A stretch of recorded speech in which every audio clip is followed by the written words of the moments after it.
بات آگے بڑھاتے ہیں اور ایک جو سوال مفتی صاحب پیدا ہوتا ہے اس میں کہ اور اس مہینے کی بہت فضیلتیں ہیں.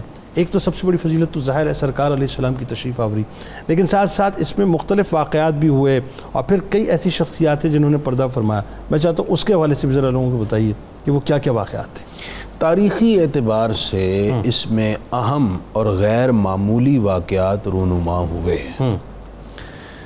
جہاں ہجرت مدینہ کا واقعہ ہے، مسجد قباء کی بنیاد ہے، مسجد نبوی کی بنیاد ہے، یہ اہم ترین تاریخی واقعات بھی اسی مہینے میں ہوئے. اور ایک اہم ترین واقعہ جس نے رسول کریم صلی اللہ علیہ وآلہ وسلم کے وصال کے بعد تاریخ کا دھارا بدل کر رکھ دیا. اچھا وہ کیا؟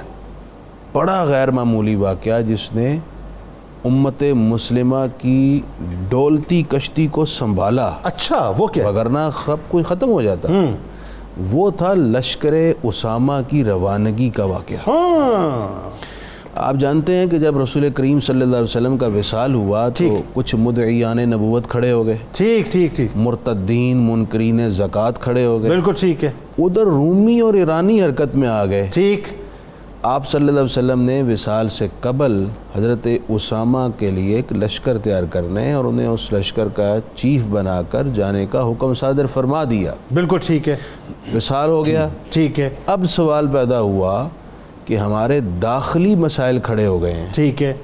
منکرین زکوٰۃ ہیں، مرتدین ہیں، مدعیان نبوت ہیں، ان سے نبرد ازما ہوں یا اپنی فوج ہم سرحدی علاقوں میں بھیج دیں. ٹھیک. اور اس میں جناب صدیق اکبر رضی اللہ تعالیٰ عنہ، جناب عمر فاروق رضی اللہ تعالیٰ عنہ کا ایک مکالمہ بھی ہے. حضرت عمر رضی اللہ تعالیٰ عنہ اس کے حق میں نہیں تھے. بالکل ٹھیک. لیکن حضرت صدیق اکبر معاملہ فہم، دور اندیش تھے.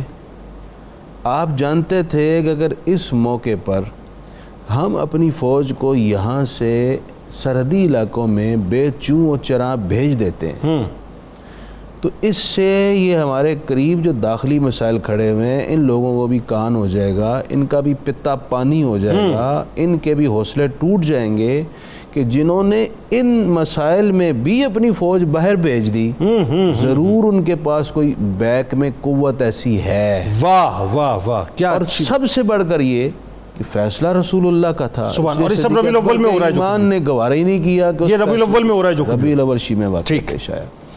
لیکن صدیق اکبر رضی اللہ تعالیٰ کے ایمان نے کہا کہ جب رسول اللہ صلی اللہ علیہ وسلم نے فیصلہ کر دیا اب سب سے بڑی حکمت یہی ہے کہ آپ کے فیصلے پر عمل کیا جائے. سبحان اللہ. سبحان. یہ واقعہ بھی ربیع الاول میں سبحان اللہ. اور اس فیصلے نے امت مسلمہ کو داخلی اور خارجی مسائل سے نکال کر مستحکم کر دیا اور پھر مضبوطی کے ساتھ آگے کی طرف امت بڑھی. یعنی یوں کہیے کہ یہ پہلا بھرپور تھپڑ تھا صدیق اکبر رضی اللہ تعالیٰ عنہ کا اس فتنے کے خلاف جو مطلب اسلام کے خلاف اٹھا تھا. اور اس میں سیدنا صدیق اکبر کا پہلا فیصلہ دراصل آنے والے حکمرانوں کے لیے سبق تھا کہ ساری کامیابی کا دار و مدار رسول اللہ کی اطاعت. کیا کہنا. سبحان اللہ. سبحان. تیسرا جو اہم واقعہ ہے جو اسی ماہ کے اندر پیش آیا ہے وہ ام المومنین حضرت سیدہ جویریہ رضی اللہ تعالیٰ عنہ کا وصال ہے. اللہ. وہ بھی اسی ماہ میں. اللہ اکبر. اللہ. حضرت امام حسن کے لیے حضور علیہ السلام نے صلح کی بشارت دی. میرا بیٹا سید ہے، صلح کروائے گا. وہ بھی اسی مہینے میں ہوا. حضور کی بشارت پوری ہوئی. آپ کی جو بیان کردہ بشارت تھی اس معجزے کے ظہور کی تکمیل بھی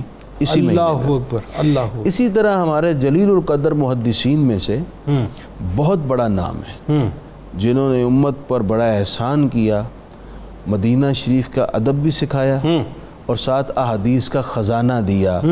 سیدنا امام الائمہ امام مالک رحمہ اللہ ورضی اللہ تعالیٰ عنہ، آپ کا وصال بھی اسی ماہ میں. آپ نے پردہ اسی مہینے میں فرمایا. اچھا یہ کیسی نسبت ہے؟ یعنی وہ تو مدینہ مدینہ مدینہ مدینہ مدینہ مدینہ کہتے تھکتے نہیں تھے. وہ مدینے والی سرکار کی نسبت سے مدینے والی سرکار کا مہینہ ملا ان کو. سبحان اللہ. سبحان.